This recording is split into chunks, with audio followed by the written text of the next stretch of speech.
Well, I haven't had a chance yet. It's good to see you. Happy Easter. Happy Easter. When I was in college, some classes would have a comprehensive final exam. It was a large part of the grade and created a lot of stress. The students would gather in the parking lot after the exam for a final wrap-up, discussion of every question we could remember, and we would compare our answers, hoping that the really smart students would tell us we got it right. It was kind of like, after all is said and done, we have this need to say what was done. Well, today, we have in this last chapter of John the same kind of event in a way. And so the question is, what does John say about what was done after Easter? The beginning of the Gospel of John is a prologue or an introduction. You remember, in the beginning was the Word, and the Word was with God, and the Word was God. Well, our reading today is from the very end of the Gospel. It serves as a kind of epilogue to tie up all the loose ends.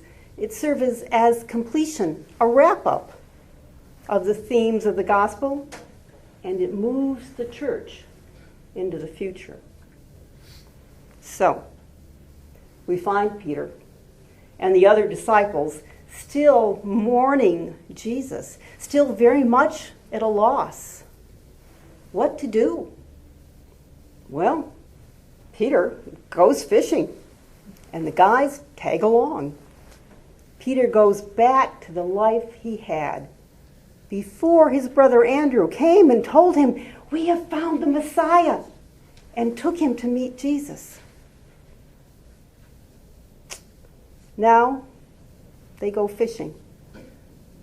And now anyone who has gone fishing knows that fishing is not necessarily catching. And their nets remain empty all night when the fishing is supposed to be at its prime. It's as if they can do absolutely nothing without Jesus, not even fish. They didn't know who it was who called to them from the shore at dawn and told them to fish on the other side of the boat, but they had no trouble recognizing the source of that miracle, the abundance of the miracle, that sudden and enormous catch of fish, and a similar miracle that the nets didn't tear.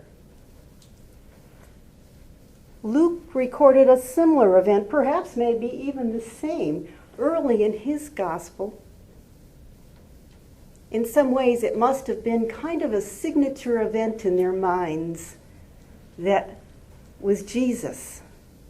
And still later, years afterward, it took their breath away when they thought about it. "It's the Lord!" John exclaims. Peter? Well, Peter immediately abandons the boat, abandons the fish, dives into the water. Nothing could stop him right then from getting to Jesus. And what does Jesus do for this group that only a few hours earlier had given up on the ministry, abandoned hope in all that Jesus had taught them, had lost their sense of determination, and who could envision no future for their lives? He feeds them. He feeds them. But he feeds them physically and spiritually, lest we forget that giving nourishment and hope and the good news is really one ministry. It would be a stretch to call this Eucharist, but it certainly does call to mind the multiplication of the fishes and loaves. This is different, though. The theme here is fish as a symbol of ministry, of spreading the good news, of being fishers of men, of that call that all of us as Christians accept. The significance of the shared meal, whatever the food, cannot be stressed enough in the culture of that day. And even today, we eat together as a way to build community and relationship. What do dating couples do? What do families do? They eat together. The story narrator now tells us this is the third time that Jesus was revealed to his disciples after being raised from the dead. The number 3 is completeness, unity. And that is what Jesus is bringing them. If the guys were fishing, they didn't completely understand yet what had happened. You see, Jesus is not a politician. He doesn't make an appearance. He is making a revelation of who he is and of their future. Which brings us to what we might call the rehabilitation of Peter. A series of 3 questions.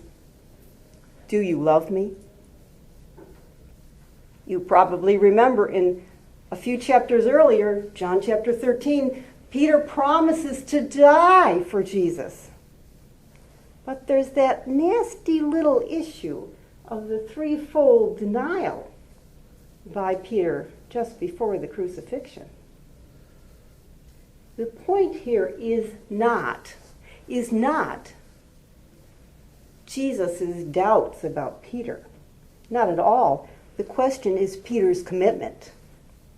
And Peter's commitment comes through loud and clear in his insistence and his anguish at those questions repeated, and his final willingness to rest it all on the knowledge that Jesus has of his own heart. This whole exchange is based on a Near Eastern custom of doing a contract. You get 3 witnesses, which it takes to make something legal in court, and you repeat the contract 3 times. It adds this gravity to the situation. And so now we have Peter taking a vow, and he is commissioned along with the other disciples for a teaching mission using the symbolism of the fish, discipleship using the repetition of follow me. But Peter is also given a leadership role and authority in the early Jerusalem church using the sheep and shepherd symbolism. Later, this scene is confused with the authority of the Pope, which is a question of doctrine and an entirely separate issue. But it is wise to remember that the shepherd is never viewed in the Bible as superior. The shepherd is not a king in a beautiful palace with fine clothing. The shepherd is out in the fields, and he is, or her, is totally dedicated to the well-being of the flock. And Jesus remains the chief shepherd, and Peter's denial of Christ serves us to remind us that Peter has not been given authority because of his special outstanding worthiness. Peter is not perfect. This is an example of how God works through those who submit their weaknesses, their faults, their failings to God. So you can see now I started with this idea of the final exam and the wrap-up when I started. All of these symbols are things that we all understand. This is not a teaching per se, but drawing it all together. So you get the big picture and you say,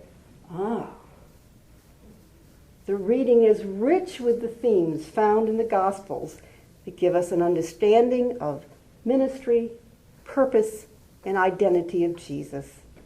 We too are given a mission. We are made to be disciples. Our weaknesses are used to achieve God's purposes.